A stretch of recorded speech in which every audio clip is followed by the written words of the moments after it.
All right. Hello and welcome everyone to Willis College Cybersafety to Cyber Career Services webinar. We are excited to have you join us for an engaging session today where you will discover how to turn your passion for technology into a rewarding cybersecurity career, what employers are looking for right now in cybersecurity professionals, the key skills and certifications that will help you stand out, and how Willis College Cybersecurity Diploma can help you take the next step.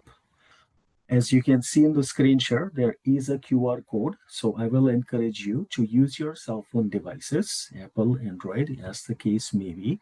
You use your camera to scan the QR code, and this will allow you to navigate with us every slide deck as we move along. As we move along, here's the agenda for today. Welcome and housekeeping messages, introduction from the Willis team, as well as industry partners that we have with us today. Technology programs overview. We will look at some real world projects, some scenarios that instructors do talk about in day-to-day learnings.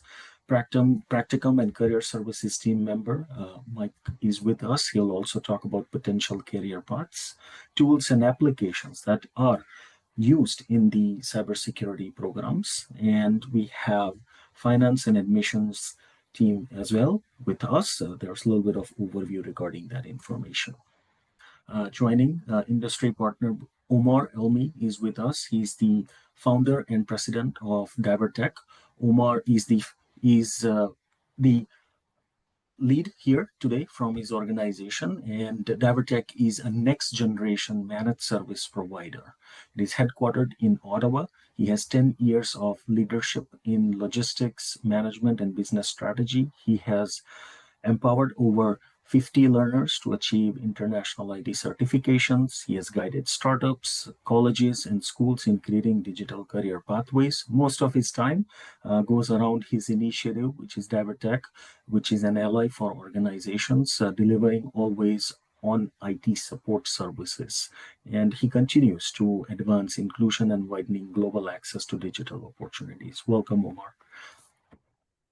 We also have with us another industry partner, Sam Ponavalam is with us as well. Sam, welcome. She's from Exhive. She will be here to also answer questions as we move along. Willis team, myself, I'm Asil. I'm the campus director for online division. With me today is Jamie. He's the faculty head for technology programs. You might also see Ali. He's the instructor for cybersecurity program. And we also have Shivani with us, who is the instructor for cybersecurity as well as artificial intelligence programs. And Sherry is also with us. She's part of the student services team. We have Mr. Michael with us as well. He is the team lead for the career services. And we have Bonnie Gardner with us, who is the VP of student enrollment and financial services. Let's begin with the program overview. 3 programs nested on each other. Program first, which is the help desk and network support technician, which does include a practicum component to it. And we have the cybersecurity operator program, which is almost 48 weeks. And then we have the third program, which is cybersecurity analyst program, which is 64 weeks. The key component to note here with the help desk practicum is applicable and is mandatory, as it provides the hands-on experience to most of the participants.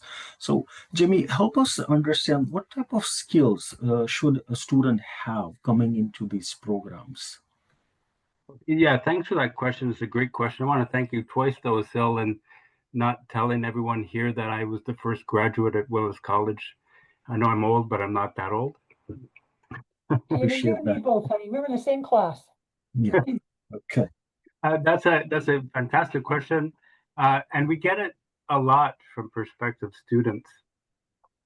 Know this, that our programs are structured for learners from all backgrounds, so you do not need any prior IT experience at all. It's nice, obviously, it is nice, but it is not required in any sense. All the concepts that you learn, the foundational concepts, will be reinforced through hands-on practical learning throughout throughout your program. Things that we look for, things like this, these successful students at Willis, they bring with them a comfort level in front of computers. So don't be scared of them. Be comfortable.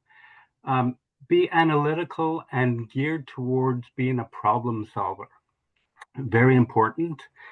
Enjoy figuring things out and finding out how things work. And in this category, be very patient when it comes to troubleshooting, because there'll be some of that throughout your program. Thank you, Jimmy. We focus. Yeah, just a couple more. You know, as a private career college, we focus on career readiness and job readiness. So soft skills are very important. Communication skills, you know, be clear and in your written reports and your verbal communication. Be a team player, work well in teams, you know, and have those ethical responsibilities towards privacy and confidentiality. Those will be important skills to bring to the workforce. Curiosity, you know, cyber threats evolve constantly. So having that curiosity and mindset to continuously learn is another very valuable skill. And I'll tell you the most important one, or one of the most important ones here, is time management skills and persistence. Our programs are busy programs, so sticking to schedule is key. Being organized with your homework and your lab assignments and schedules is extremely important. So those, I think those are the core skills I think our successful students bring with them. Thank you for explaining that, Jamie. And one important aspect is, let's say, any theory that is covered during the delivery of the lecture, immediately students get an opportunity to practice labs. So they have that combination of theory and practical demonstration that would help them solidify the learning outcome and work continuously throughout the embedded projects, which we will talk more about as we navigate. Moving to next slide, here's a little bit of information about the help desk and network technician, which is the entry point in the cybersecurity. Now, with help desk, essentially it revolves around support functions such as answering help desk inquiries, calls, tickets efficiently. It also requires to install working around installation and configuration of hardwares and softwares. It could be also, revolving around the network connectivity to a network and verifying proper documentation. As Jamie mentioned, one of the key pieces, which is being persistent and consistent with the, keeping up with the course modules. It's one of those troubleshooting which requires you to rigorously, look at those revolving pieces. And technical research and document, one of the most important things. We have industry partners with us today that will speak to it. Sam and Omar will definitely explain the importance of report writing, documentation, and the analysis that you learn during this program. The second program we have is the cybersecurity operator, which is the midpoint.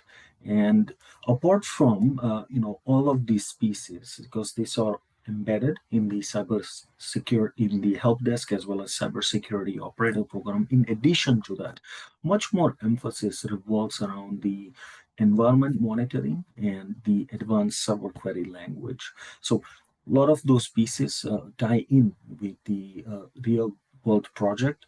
Instructor Ali and Shivani will also shed some more light as we have 4 or 5 scenarios which speaks to the real world project around those query languages that merge in at those pieces.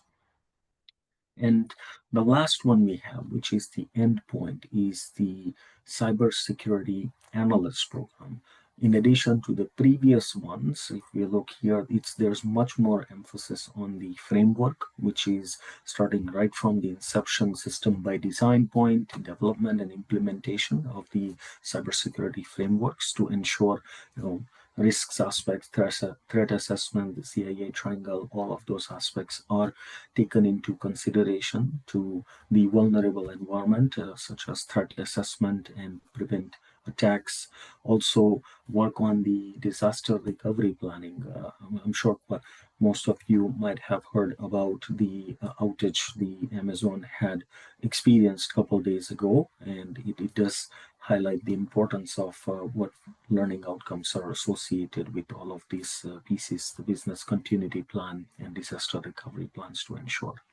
And it concludes with a combination of the security policies, which are also aligning in both environments as well as cloud, as well as physical servers, and monitoring network and mitigation emerging threats. So there's a little bit of red teaming and blue teaming that also comes into play with the analyst portion. Uh, Mike, we do have a question for you. If you're looking at all the programs in combination, what sort of tasks would I be doing as a learner in my career with these programs and diplomas? If you can help shed some light around, where are our graduate students working, the industries, the uh, potential employers, and those pieces? Sure. So as far as duties go, when you're starting out, you might have a dream of being a cybersecurity analyst with the government of Canada. It's not going to be your first position that you get when you graduate out of any program anywhere. You need to work your way up. So the help desk network technician program is really designed as you're supporting end users and maintaining basic IT operations. You have to cut your teeth there. You have to work on that side. You're going to learn new skills, hone some new skills, customer service skills. Workplace skills are just as important as the technical skills. But you're really responding to technical issues from end users and working in that capacity. The cybersecurity operator is, that's your entry to intermediate level position. So after you've got a couple of years in, you're looking at running and maintaining security systems or services, detecting threats, trying to stop them real time. So again, you're moving from the end user side more into the network infrastructure. And then, lastly, the cybersecurity analyst, it's more on optimization. It's analyzing and improving all of the managed services and security protocols for your organization based on their policies, procedures, and goals. As far as where we have graduates working, it's very diverse. We've got organizations like Canada Life, Blue Cross, so more on the insurance side. We have people working for large organizations, Air Canada, Bell Canada, Fortinet. Yes, we do have people working for the government of Canada. After years, you're working your way up. Retail like Shoppers Drug Mart, banking, Scotiabank, TD Bank. So it's really quite varied. Any organization that utilizes technology and is trying to protect their data, which these days is all organizations, they're fair game. It's just, again, with your career path and your trajectory, it's gaining some more valuable experience to work your way into those positions. Thank you, Mike. Right, questions coming up.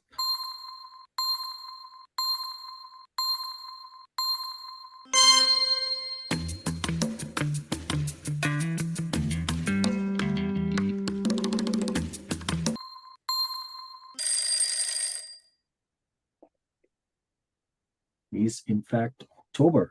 Right now, it is the Cybersecurity Awareness Month, year 2025. There we go along, and we'll talk more about the real world projects now. We'll begin with the vulnerability assessment and reporting. So, Ali and Shivani, if you could take turns and speak to a little bit about the NICTO, OperWAS, and web applications regarding this project. The floor is all yours. Yeah, thank you, Asil. Thank you for giving me the chance to talk today. My name is Ali. I work as an instructor in Willis College. We have this project here, which is actually is a website, and this website maybe it's have vulnerabilities, maybe not. So for us, what we will learn here, we will learn how to protect the website, and the best way to learn is to do some kind of hacking. Let me call it like this. So you have to act as a hacker, and you have to act as the defender at the same time. So what we will do, we will have some kind of web applications, the same what you have in the screen. We will try to put some kind of codes. Instead of you put the password, usually what you will do, you will put the username and the password.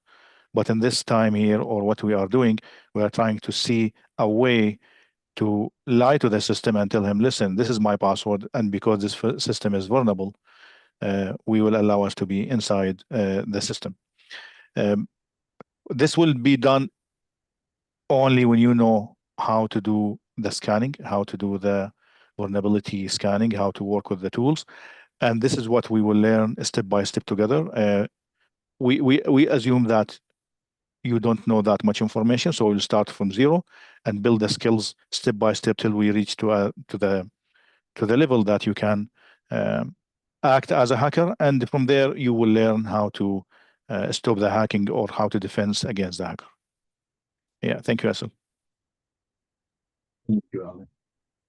We have is a continuation here, and it is about the ethical hacking lab, which requires students to not only deploy at the end, but also design it for compromising various tools, which includes Kali, Linux, WSP, Metasploit, and pfSense and firewall. So Shivani, Ali, if you can help us understand that, how that, settings, that control setting that are created to simulate the attack methodologies and working on the exploitation techniques, keeping humans in mind as everything revolves around us. We are the access, and we are the ones who have actually made sure that, we also put proper defensive strategies and measures to not let that happen. So, floor is once again all yours.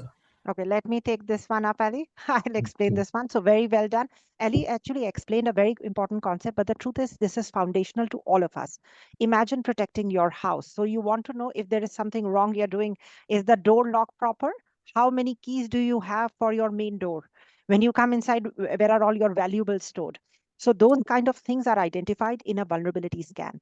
Now, what we do in an ethical hacking lab is we try to exploit all the weaknesses or the misconfigurations. So we have identified, okay, the door, maybe you can open the door by simply breaking the glass of the main door. All right, you don't even need to go through the lock. You can just break the glass of the main door and get inside. Or there could be other types of weaknesses. The ethical hacking lab prepares you to identify those weaknesses. I know I tried to make a very easy example, but imagine a computer system with multiple different types of technology stacks. So you need to understand the technology stack, the weaknesses and misconfigurations you have identified. We will use tools which are already available. So experts have already designed tools and scripts for you to use. We will show you how to use those tools, how to apply those scripts, how to tune those scripts so that they can be applied in your scenario. And then we will use these tools to be able to exploit. And yes, when we say ethical hacking, we will do everything in a environment where you, even if you mess it up, it's okay. So it's our lab. You can actually run the exploits as many number of times you want. You can run code, you can misconfigure the code, run it again, and then we will reset the lab. So it is done in a way so that even if you can take turns, you can misconfigure, you can try out as many number of combinations you want. And the lab allows you to use open source technologies, open source softwares to be able to learn these skill sets. Some of them are mentioned here. There are many, many more. As new tools come in, we actually try to teach you the latest which is out there. So if there are new tools, we will add them to the course so that you can get a taste of all the latest exploits, all the latest vulnerabilities. So new vulnerabilities are discovered every day. Every day there will be something new coming in. You can expect that we will try to teach you the latest that is happening. Thank you, Shivani. And to conclude, you did say access, we avoid the locks, we break the glass, but still I should have the doorbell with camera then though, right? That might come in as a... Very good. So, yeah. we do teach that, but just to clarify, you do know the doorbell with the camera is like a is something to monitor. It doesn't prevent. Okay, so we as cybersecurity analysts, we need to look at now the same controls, they are applied differently. Having a doorbell camera doesn't mean that you are protected against a possible attack. All right. Yes, the doorbell camera can monitor, but does it really protect you? No. From the monitoring, you can generate alarms and you will call the police, but did the damage take place? Yes, it did. Okay. So, but these are like subtle features, which yes, will be covered as a part of the syllabus. So we will, we will, divide the controls. So these are called security controls into whatever, flavor they are. But I can also, I know you answered this, but to conclude, I can still have the cameras though as well, right? Like if I have doorbell, Always have the camera, always have the camera. that will help me with the monitoring and make sure that, oh, yes, I did spot something before that. No, thank you for explaining that as well. I will still continue with the real world projects. We have another scenario here, which is about securing the cloud environment. And this is more on the AWS cloud adoption framework, as well as, the architecture framework to look into the design component as well as the security of the cloud infrastructures. It's a much more, active one, as we all are aware of a little bit of incident that AWS did face. So here, all students do learn how to align the cloud architectures with compliance, operational experience, excellence, and security principles that are applicable in real-world AWS environment. So I'll pass it over to Ali and Shivani. Well, I think somebody did have a hand up, so I'll just quickly pause for a minute. If someone had a question regarding a project, if reference is needed, do let us know in chat message. That way, instructor can answer if you have a specific question.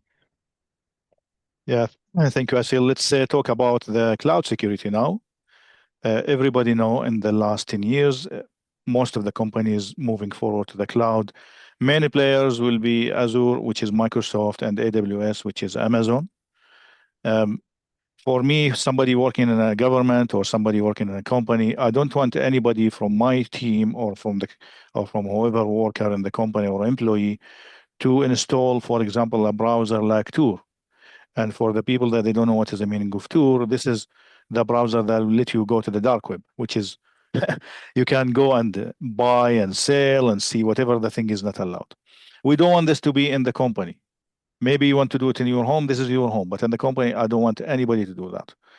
Immediately, if there is somebody using Tor and he is trying to look into his email, I can block him as a system administrator. I can block him as a cybersecurity. Immediately, there will be an alarm will come to us as a cybersecurity team, but also the same, what Shivani said, we have to prevent this. And the prevention here will not come to us, and after that, we will think about what to do. It's an automatic prevention.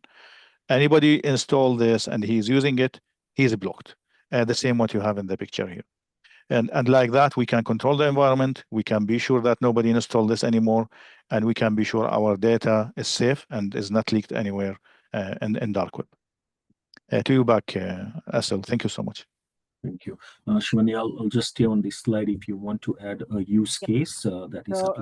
Very true. In fact, I think the latest one, Hasil already mentioned. In fact, you may not feel the AWS outage, but when your Snapchat was down, I think that's when most of you may have felt that AWS was down. Apart from some of the banks also, and their database inaccessible, but because Snapchat, Reddit were down, so a single platform had an impact across the world. Multiple applications were hosted, although only one zone was down, which is called US East, but multiple applications faced problems because traffic was passing through and there is geo-redundancy, so API related interfaces.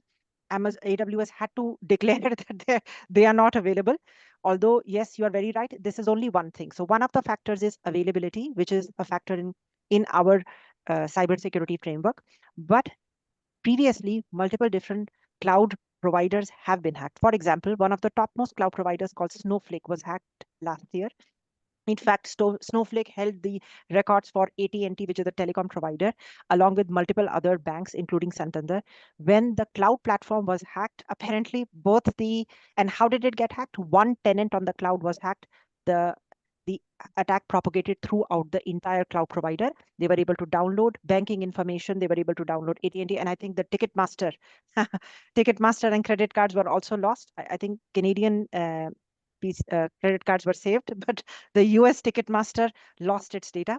So a single cloud provider, if they are not doing the compliance, it is it is very dangerous for for organizations, because they rely on the cloud for their security. And if a cloud provider doesn't have the right type of security controls and compliance requirements, it is extremely dangerous. But we will look at both the provider end as well as the tenant. So you could also be doing, now this is shared responsibility. There is a portion of the technology stack which the cybersecurity analyst has to build, which is you, and a portion which is to be done at the cloud provider. We should be able to see both the stacks and make sure that the controls are in place and that there is no relaxation of the, and that we are apprised. So very true. Monitoring controls have to be in place so that the moment there is a relaxation, there is an alarm and alert that is sent out. Thank you, Shivani. I do have a question regarding work experience as well as certifications. So regarding the, I believe your question revolves around the prior learning and recognition. So during the enrollment process, do let us know. That way we can request supporting documentation and notify you, Igor, if that answers your question. Just give me a thumbs up. If you need more detailed information, we can definitely get back to you. Thank you for letting us know. All right. Still moving on with the real world projects, because Ali and Shivani just signed up. They were like, we do need to go through 20 or 25 use cases. So to allow us quite a bit of time. Don't know, just what I think I promise it's just one more. We are not switching to lectures at this point. It's just one more use case. There we go. I think we have one more. It's about ethical hacking lab project. Again, this is where this piece goes well back with, I think we learned a little bit here. And so another use case around this, Shivani and Ali, if you want us, or if you can, pass it on along to students, where in conjunction it could also relate with cloud environment. I know we speak a little bit to it, but anything from a network vulnerability exploit viewpoint would help, learners gather that valuable outcome as well. Let me go first here. Sure. In the network environment at your home, at your organization, if you have something like, now these days we have a lots of devices like TV, microwave, the dryer, the washer, all this now connected to the network. If you go now and ask yourself or ask your friends and tell them, when is the last time you update your TV? The answer will be 4 years. Some of them will tell you, I don't know. Some of them will tell you 4 years, I don't do that. Some of them, they said, I don't do this from beginning, correct? The idea here is anything connected to the network, if you don't update it, it will be vulnerable for you. One day I make a penetration testing in a company, and the company very strong, very strong security. But you guess what? They have a coffee machine connected to the network, and no one ever updated. And this is my gate to go inside. So I hack that company using that coffee machine. What we will learn here, we will learn how to update the systems, how to stop any kind of vulnerabilities, be sure that all the components, if it is small or big, updated, because sometimes there is some kind of devices, nobody care about it, but this is, believe me, will be the gate for the attacker to start and attack the system. To do that, you need to learn more skills about scanning, about the vulnerability scan, about the port scan, how to take the vulnerabilities, how to translate this to be as weaknesses to be a gate for you to go to inside the network, and how to escalate your privilege to be as one of the root users in the network. This is what I have, just a small example, just make the idea arrive to everyone, and don't forget to update your TV as well today after this. Well, I was going to come to you. Glad, first thing I want to mention and clarify is glad I don't have a coffee maker that is connected to the network, but you did get me to think, because my dryer did work for additional 15 minutes. I hope it was not you playing with your app on your mobile. Thank you, Ali. We have a couple questions. Support for students for certifications, as well as support for students who have no background in information technology. Bonnie, if you can help us answer those questions for Leonardo, that would be great. Absolutely, Leonardo, I love your questions. So just to make sure everyone knows, your two questions are, do we support students for certification? Absolutely, we do. We know the value of certification, and we're going to be asking our industry partners to speak to that for you shortly. So during your program, depending on whether you have help desk, cyber operator, or cyber analyst, will depend on how many certifications you are expected to be able to achieve within 6 months of the end date of your program. We always recommend that you get at least one of your networking certifications, one of the most important ones to have. But there is a variety that you are able to get. We buy them for you. You take them. Once you pass them, we buy you the next one. We believe in the value of certifications so much. It is so important from an employer and a success perspective. Your second question is the one that got me the most excited. Leonardo, you asked if we support students who have no background in IT. Leonardo, only about 5 years ago, I heard the phrase cybersecurity. I did not know what it meant. I didn't know what it was. I hired Ali because he did, and it made my life easier. Now, I actually understand absolutely everything they are talking about, which might not be the best representation of my abilities, but certainly the best representation of everybody else's. You don't have to have experience. You have to have an open mind and a willingness to learn, and we are going to get you to the finish line. I really hope that helped, Leonardo. Thank you, Bonnie. Leonardo, if you do come across any other questions you want to ask, please do drop it in chat and we will continue to answer that. Also, for other participants, if you are thinking of any questions, please continue to drop it in chat message and we will review details and try to address that as best as we can. All right. Oh, there we go. We do have a hand up. Alexander, I think. Did you have a question for us? If you want to drop that in chat, that way we will be able to review and get back to you with a response, or one of our team members will review that and get an answer for you as well.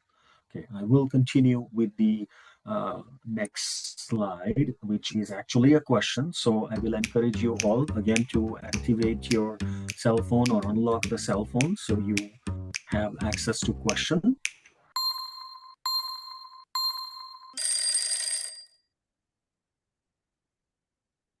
Most of you did get it right. Answer is the domain name system error. And that was the one of the major cause of the outage for AWS services. Not that others couldn't be for some of the other providers and other companies out there. It could be other of the reasons, but for Amazon this time it was the DNS.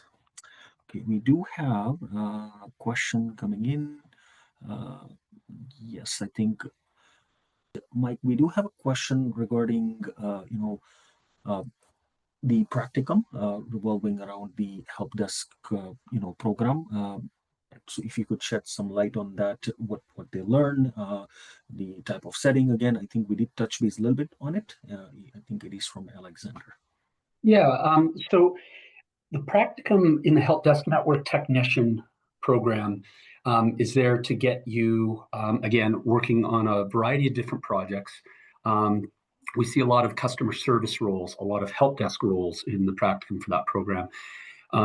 Again, it's to help you enhance your communication skills, your collaboration skills. These are all workplace skills that Jamie actually referenced earlier on.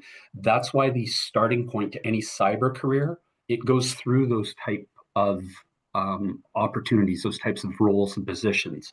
Once you have that under your belt, you've earned some certifications, you've got more experience. That's where your career trajectory takes off. And I did see one of the response, I think Bonnie had referenced about, why was there only a practicum for the help desk network technician? You're not going to, the education that you're getting in the cyber programs is so heavy in the project based. It's like a capstone project. It sort of is there in place of practicum. And the honest truth is that you're not going to go in doing some sort of incident response when you're on your practicum. You have to have more experience under your belt for that. So I hope that answers the question. And to conclude, Mike, I believe this is possible that, in some cases when practicum ends and if there happens to be an opportunity, it could result into an employment in certain cases. Absolutely. We have approximately somewhere between 25 to 30% of practicums result in hiring. Depends on how the student does on practicum, and does the organization have the budget and the position available. So if I can just speak to that for just 1 second from an admissions perspective. Sorry, Asil. No, So while we do not have a practicum officially attached to our cyber operator and cyber analyst, if a student does decide they would like to do the 8 weeks of practicum, as long as they tell us with 90 days notice, it's not something we wouldn't do. We would absolutely help you get one. But to be really clear, the practicum attached to these programs will not be in cyber. They're going to be much more about networking or help desk, simply because of the securities, which is why we don't do it. So you could have a practicum with cyber analyst and cyber operator, but it really is about the fact that the employers have indicated that this is not an area they want to get into, because it's not a cyber practicum. It would be in networking, it would be in help desk, it might be in communications, but it would not be in that cyber area simply because of communication. So thank you. Thank you, Bonnie. And Mike, to allude to what you were mentioning before, so it just goes without the saying, treat practicum as a job, and it's very similar to what the expectation is outside in the workforce. Absolutely. Thank you, Mike. Okay, we'll move along with the leaderboard and the score. So it is time that we hear what our industry partners have to say. We will start with Omar here, as well as we have another industry partner, Sam, with us. So you both can help us understand, what employers are looking right now from the cybersecurity professionals, especially in terms of the projects that we looked at, how they really blend in from a workplace setting, also the value of the certifications and key skills that they are acquiring in these programs. So floor is all yours, Omar and Sam. Up to you.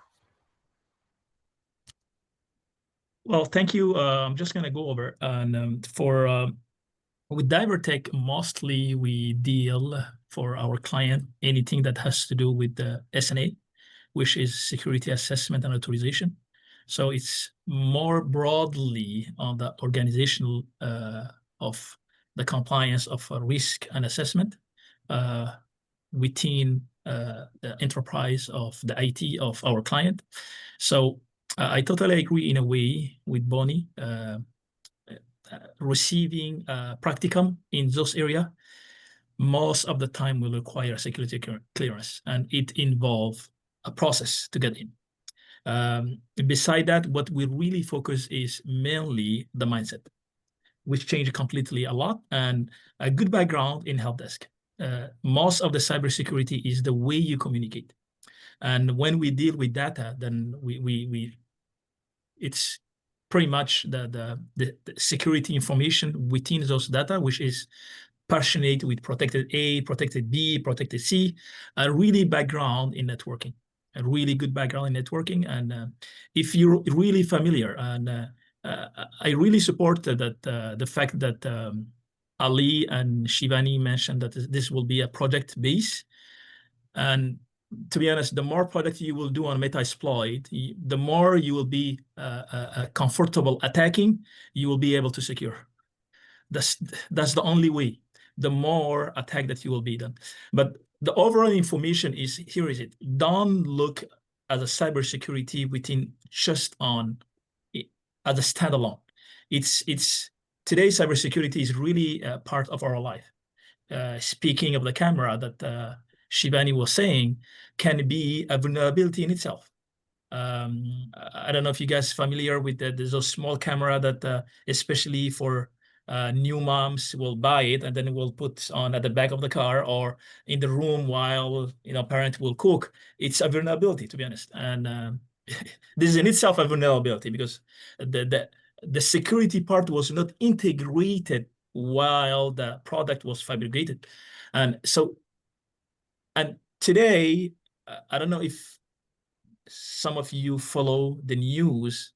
It was just recently, beginning of this year, that the government of Canada passed the bill C8. If you guys are familiar, the bill C8, If not, I will definitely encourage you to Google it. If you remember, 2 summers ago, we had a huge shutdown of Reuters phone system that basically no one knew what's happening. And then it was just a wake-up call to everyone, a really wake-up call. So cybersecurity today, it's precious as our peace of mind that we have. So simple. And Canada is maybe the 5th country who, especially this new government, who nominate a whole minister just for AI. If you hear AI, automatically what I will hear is cybersecurity. Are you in the best program? Definitely yes. But the best thing will be if you completely change your mindset, the way you see cybersecurity. It's way broader than this. So what DiverTech will look like, basically, we will focus on hiring people, definitely if you have a background in networking. A good background on help desk, so means like you really start from the bottom and you know how to communicate the information. Key is to communicate the information. Then from there, and recently we hire a student from Willis College, and this is an information that no one knew beside Mike. So yes, we did hire a student from Willis College, and which will be starting on Monday. Yay! That's so exciting. Thank you. And Umar, if I may ask you one more question, if you can speak to the importance of, report writing and the role it plays, if you have client base.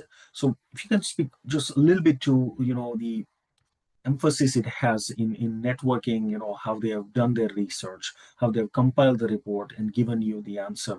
So a little emphasis around that would help our population understand that it is one of the major components in the help desk program, which they need to get used to early on.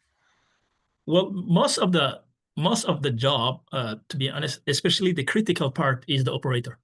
The operator is because you will be dealing more on to be reactive than being proactive. Proactive, this is a whole network of match of basically you put in place, but an incident will happen. The complexity of the information make the beauty of the role. For an example, you have a network that's based here in BC. From Ottawa is 3 hours time difference. And you are located in here and you reporting to someone, which is your chain of command or your supervisor or your manager, who will be living in Halifax. So which type of information when you will know this information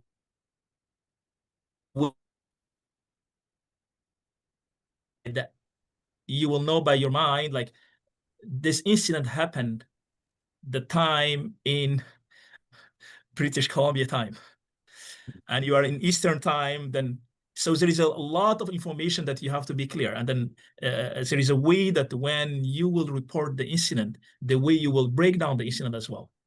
So most of the information for us, mostly, and most of the company will use the 5 Ws. What's happened?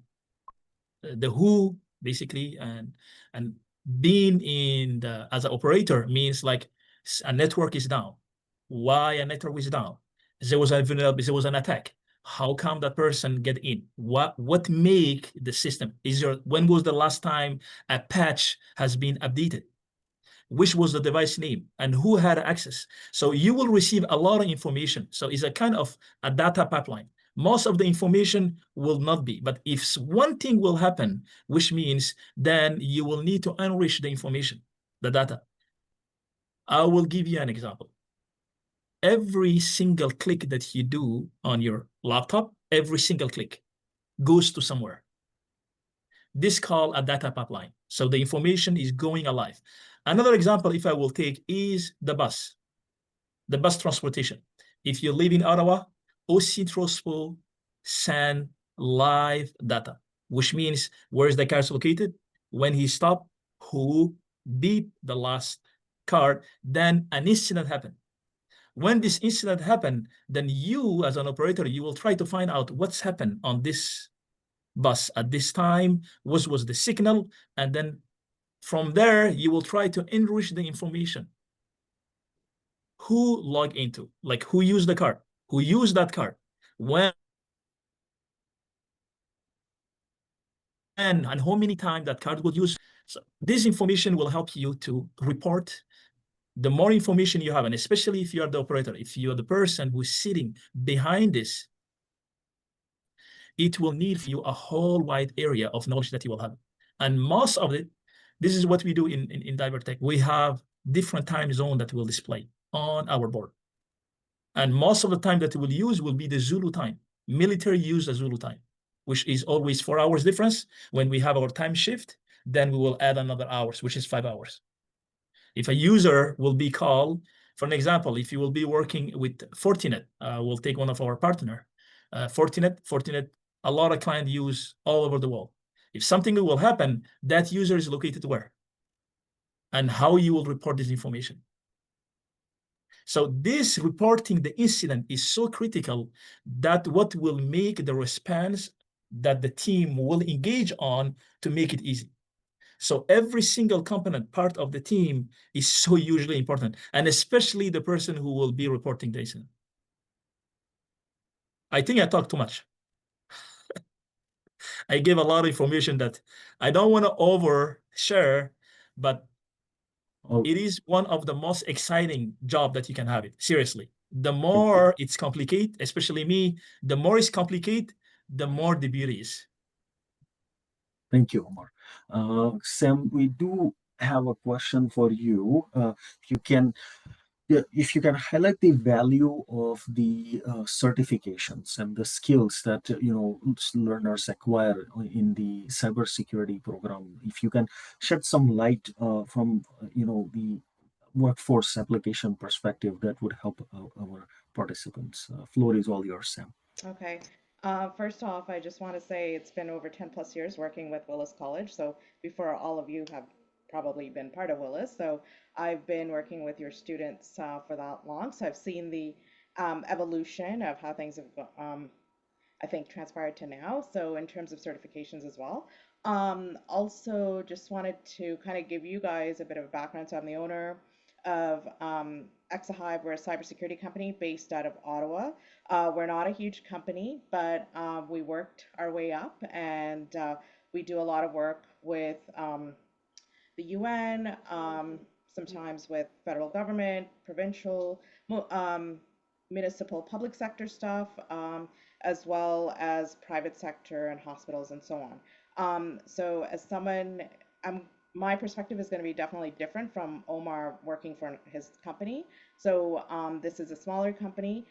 We did hire a Willis graduate who is now working with us as a consultant. So when we do need him, we bring him on board, and he's been with us since 2016. So that's a long time, and we are much smaller. So, but we do help your students get the skill sets that they need to get other opportunities. And if opportunities do become available for us, depending on the size of projects, we definitely bring people on board if they have the skill sets to do that. I think in terms of the education that you have right now, like the certifications, I don't see an issue with that. I think where, as an employer, where I would like to see more, I think, experience put in would be in terms of critical thinking. So that's super important. I'll go through some of those soft skills because I think that will help the folks that are on today, because I think you guys have a really good program in terms of cyber and certifications. But I think these are additional skill sets that will help them get employed regardless of whether it's a small company, a big company, and so on. So in terms of critical thinking, why it's important, data, especially cyber analysts, whether you're in help desk or not, you need to analyze threats, detect any anomalies, draw logical conclusions. So it's really important, aside from the stuff that you're doing at school, engage in additional like logic-based puzzles or chess, just to build up some of those critical thinking aspects, like practice analyzing case studies of cyber incidents. Some of your profs are fantastic. they tried to narrow it down to a few. I think having professors like this is amazing. So definitely reach out, work with them. Another thing I would recommend is also effective communication. I cannot stress this.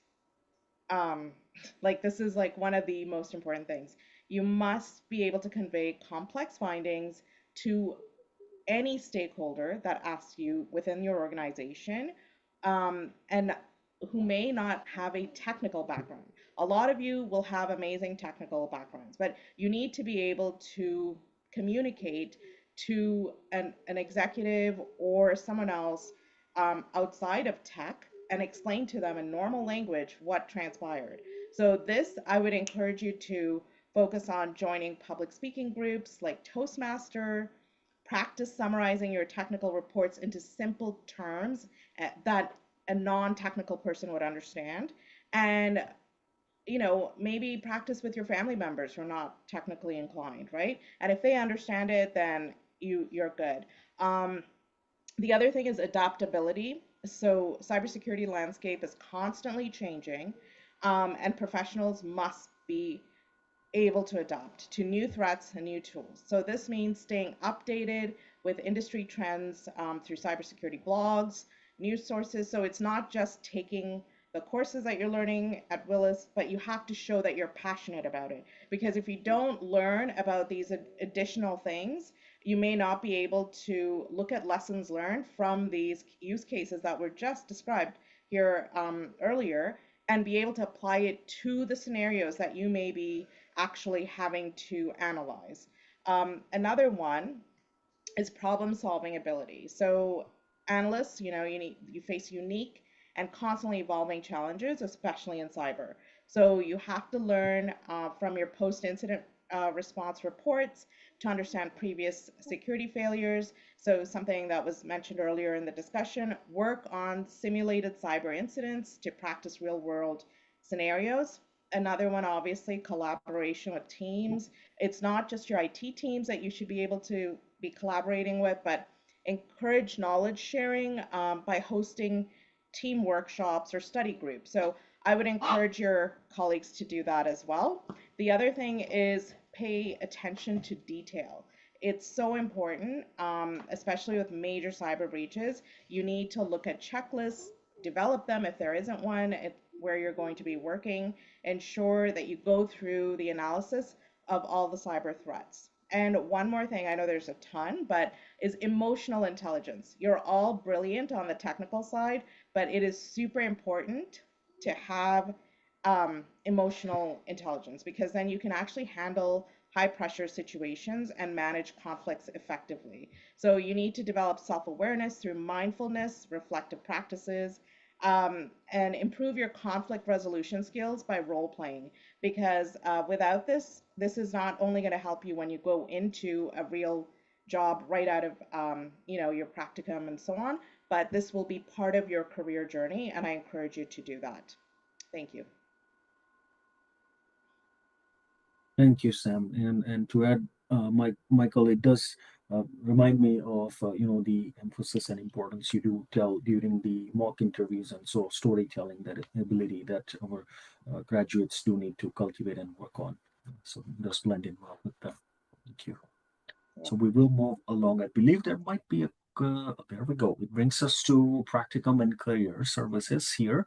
Uh, you know, all of our programs have mostly mandatory practicums, but if we look at the help desk, that's the one with mandatory practicum. In this instance, cybersecurity operator and analyst do not have practicum at this point.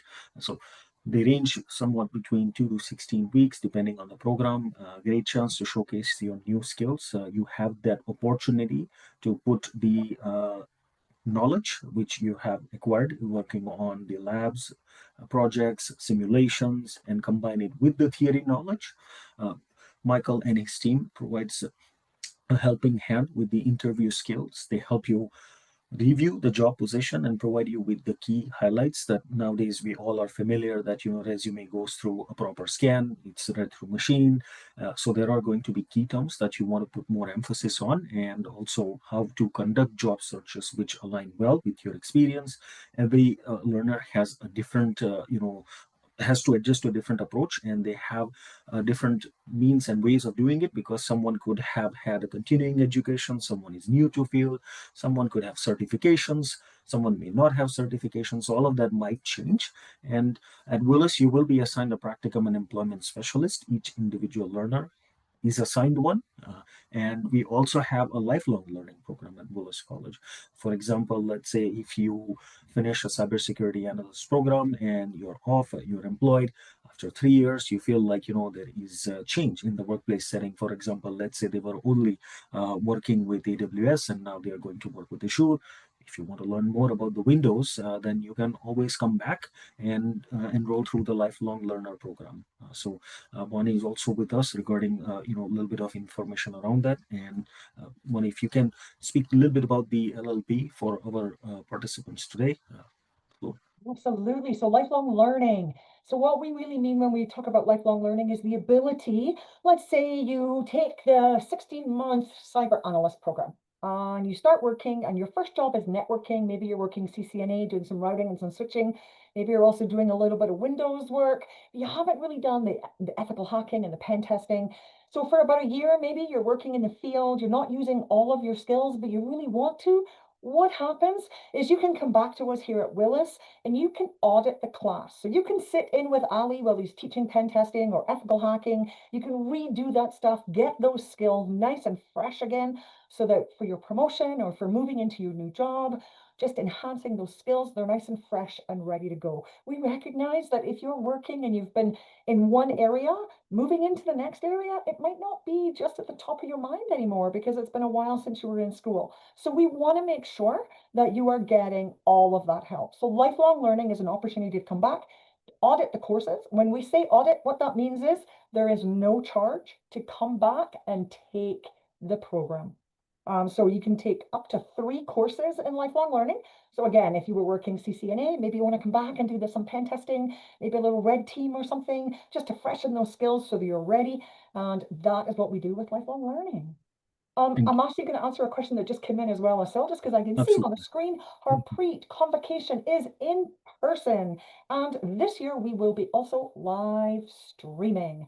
So I hope that helps. Thanks, Harpreet. Thank you, Bonnie.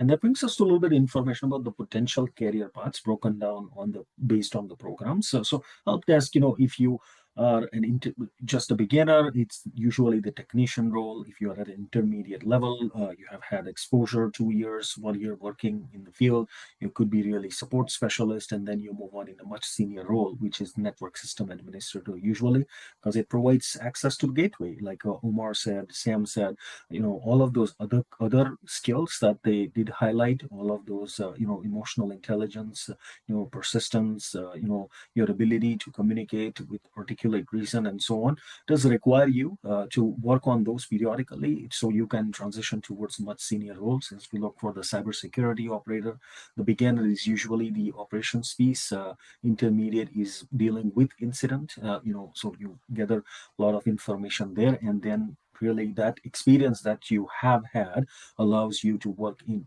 together with the engineering team, so you can work on a lot of advanced stuff there. And analyst usually is dealing with the information and also ensuring that what are we going to do with that information. Beginner's role, analyst, intermediate, primarily analyst, incident response, and so on, disaster recovery, mitigation plans, and then the security manager. And we already touched a little bit on all of the essential skills required, going way back when Jamie introduced what is expected from a learner. You need to have a background. All that just encapsulates very well. And like Mike said as well, organization sector-wise, the approach is different. So you might have to, really put more emphasis on the piece that you enjoy, whether it's the networking as from a learner's perspective that you enjoy. Is it troubleshooting that you enjoy? Is it programming that you enjoy? Is it more of incident basis? Do you like reading? Do you like analysis? Do you like to work on the use cases and also work with all of those strategies? Do you like testing a lot? So a lot of variables revolve, and certain vendors such as CompTIA, AWS, Microsoft, Palo Alto, all of them have different certifications which do provide a much solid connection bridge with the programs. So I'll continue with the next slide, but I believe there might be one more question coming up. So I encourage you to, again, get your cell phones handy, scan the QR code to access the question as well as the slide deck. That way you will have the option to answer the question that might come your way. So I'll just take a look. Oh, yes, it is indeed the question. So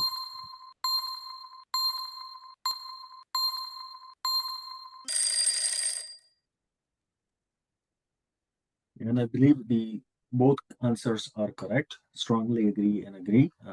Yes, projects that you work on, as we did look, real world projects, they are use cases which are based, on regular basis, such as outage, any hacking attempt, and so on, server down. All of those are real applications, and instructors do look for those incidents, and they make a use case out of it. And project usually merges well with those instances. So all of that, put it on your resume. Mike and his team will also advise you to do so. Employers to look for that. That way you can showcase the skills, and it does, remind me of how important it is that you represent the research that you have done during your learning in the program. This brings us to almost, as we dive, I will look into one of the last piece, which is the tools and application. Here's a list of some of the major ones. This is not an exhaustive list, but instructors can speak to, some of them. Shivani and Ali, if you can speak to some of those listed here with a little bit of reflection on the project, so learners and the potential participants can have some idea about the application of the tools that we have in the program. Yeah.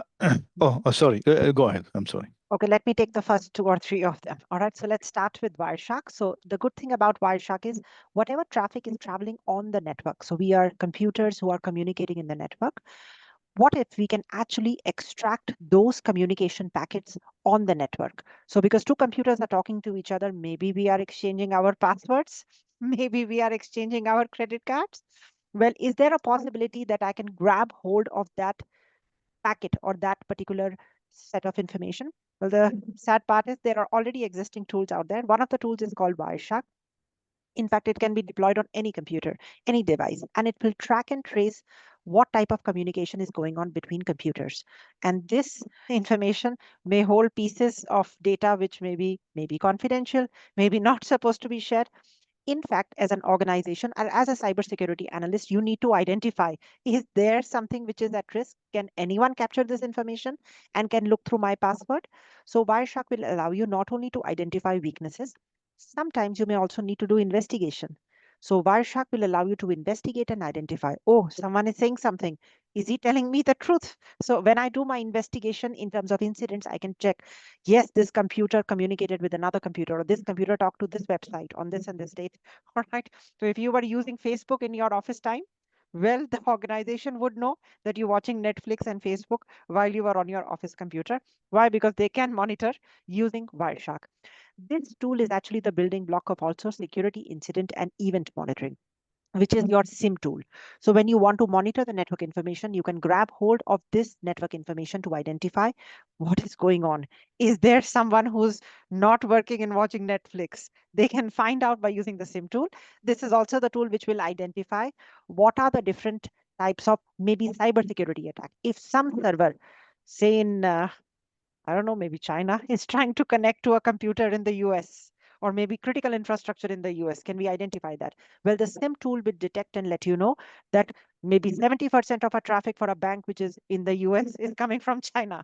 Means this doesn't seem legitimate. The SIM tool will identify, will flag alerts. So we'll cover these tools. Plus, we'll also see how a well-designed architecture is supposed to be. So we'll use Cisco Packet Tracer. We will identify how networks should be configured. We will identify how we can set up firewalls in the right spot. so that we can identify and filter traffic inside our organization. And then we will also do some hacking. Why? Because if you make a mistake, we'll use Kali. Kali is the Kali, Parrot, and Backtrack. They are the three what do you call old, young, and very young flavors of hacking softwares. Old is Backtrack, Kali is right now the young version, and Parrot is the very young version. So we will see all the three flavors, and Kali is very stable. So we will use Kali to hack and perform pen tests. And maybe Ali, do you want to take the rest of the list? You can continue if you want. It's fine. No, I will divide it equally. Thank you so much. So one of the things that the students will learn in this program is the forensics. What this mean? That means if there's any crime happened, in the real life, if there's any crime happened, you will call the police, and the police will send you somebody. His name is investigator. His job title is investigator. For us here in the cybersecurity, we also have investigators, but this investigator called the cybersecurity investigator. We will learn these skills. We will use the tools to let us be as a cybersecurity investigators. Maybe let me say that Asel log into my computer without I know, and he delete all my files. Asel will not do that. But I don't know who's doing this. I go and ask Asel, and he say, no, I don't do this. I go and ask Bonnie, and she say, I don't do that. So there's a tools to tell me what's happening. There's a tools to tell me what's going on exactly. And this is the tools that is written here. There's one of them called AutoPsy, and there's another one called FTK Manager. We will use these tools to learn about what is the investigation, or how the investigator work, or how to collect the information. One of the major things also for the cybersecurity is the cloud, and we will have a lot of courses. Work with Microsoft Azure. We will learn how Azure work, what is the cybersecurity prevention for Azure perspective, and for the AWS, which is Amazon perspective. Last thing that I want to highlight here is the virtualization. Now, these days, instead, if I go and buy 10 computers or 5 computers and put them in my house because I want to learn different techniques and different operating system, I can install something called virtual machine. In our labs and in our environment, we will work a lot with virtual machines. So we will work mainly with Hyper-V virtual machine or VMware, depends on the lab that we are working. But both of them will be part of our labs that we as a student or we as students and instructors will work together to set up the labs in your computer, and we will do the labs together to do some kind of attacking and prevention and learn real life scenarios. Back to you, Asel. Thank you, Ali. But I would, sum it up to say some of the files do go missing in my OneDrive when I share it with Jamie. So I will definitely use the FTK imager to figure out whether it's him who is, moving my files around. And Excel and SQL, definitely it's the origin. So, it's its foundation. You need to learn how to manipulate the data. That allows you with the analysis piece as well. Large data sets, a very sought skill, a very highly sought skill from employer perspective, as data is the repository, and that allows most of the organization function as we look into. So there we go. And a little bit about the Python and R, as well as machine learning libraries. Shivani, if you can add a little bit context to it before we bring up the last question for today. So when we look at, so Python is one of the most important softwares, and apparently lots and lots, apart from the scripting languages, lots and lots of exploits are written in Python. And then we can actually go ahead and we can use these tools to be able to look at dashboarding, to be able to look at analytical patterns that are happening. Now, from the point of view of cybersecurity, if you look at just, say, for example, the traffic, if you look at the website traffic which is coming on a website, you can see that you can notice what is the traffic, how much traffic is coming from Ontario, how much traffic is coming from Alberta. Is the traffic coming from outside of Canada when we are having a session here? So we can identify if there are what type of, and we can do that via dashboarding. Now, this is not the only thing. We need to then identify specifically with using scripting languages and using data manipulation, statistical analysis, whether all our pages are secure, Plus, that's not the only thing. Sometimes just to visualize and to show different types of, maybe trends within the pages, we can use machine learning to view how, say, for example, the traffic goes up during the maybe the Black Friday days and the traffic goes down after. We can use machine learning to identify whether the traffic is still genuine, how many more servers I will add. So we actually use, the lines get merged when you have AI and you have machine learning. They come together and we combine them together to be able to identify the use cases which we can apply. And these are the new ML and AI tools. You can expect organizations highly value them if you have knowledge of these tools and how they can be applied in your domain. Thank you, Shivani. That does bring us to the close. But Ali and Shivani, just one quick question. Is my slide deck is something? Are you navigating before I move on to the next question? Just wanted to make sure with all the information you have given, I'm assuming you might have access to this as well with all the exploits. Yep. It's just that we remember we are ethical hackers. It's Okay. only big. Yeah, we would not do that. So just to clarify, it is illegal in Canada to just hunt it on a website and then try to. It's not allowed. All right. It is offensible under the law. However, if ASIL gave us permission, then me and Ellie, I think, are more than capable to get access. But then it's AI still. So we will always give you a platform to hack, but it is illegal and it's unlawful to hack per se. But if ASIL allows, we'll do. Yeah, I will move on toward. I think this might be the last question that I have. So for one last time, I will encourage you all to bring up your cell phones and answer the question. I think there's the last one coming up.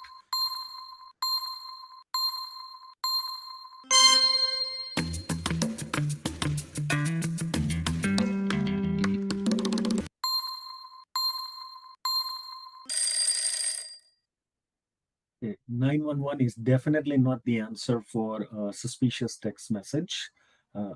Yes, there could be, how suspicious or what the background could be. 611 is not the answer. And if you do look up your phone keyboard, just the keypad in your iPhone, number 7 should have PQRS. So that becomes SP, both number 7. If you look at number 2, it's ABC. And then if you look at number 6, so it has MNO. So that adds up as spam. So the correct answer is 7726 for spam for any, and you will actually receive a text message confirming that you have reported the spam. So that's one thing. Definitely feel free to use it as long as you are very sure that the message is suspicious, asking you for interact or asking you for a reverse interact, sending money or receiving money. Quite often, those are the kind of schemes that revolve around. It could be, highlighting the cell phone provider with a plan or so that you need to make payment for X amount of money and so on. Over to admissions and finance. If you do have any questions for us, do let us know. We are here for a little bit. And I once again wanted to thank our panelists today. Omar, appreciate you taking time and joining us. Sam, appreciate you taking time and joining us today for the Cyber Safety to Cyber Career Services webinar. Thank you, Mike, as well. Thank you, Shivani, Ali, for taking time to join us. Thank you. Bye. Yes, Yeah, thank you. bye. I will just wait for Thank you, quick Asim. 5 minutes. You're welcome, Ali. I will. Me, Jamie, and Sherry will be here for quick 5 minutes in case anyone has questions, particularly for admissions. I'm more than happy to stay back a little bit. Other than that, for those who did take time to join, appreciate you taking time. If you have any questions later on, please drop an email, a message. We will get in touch with you.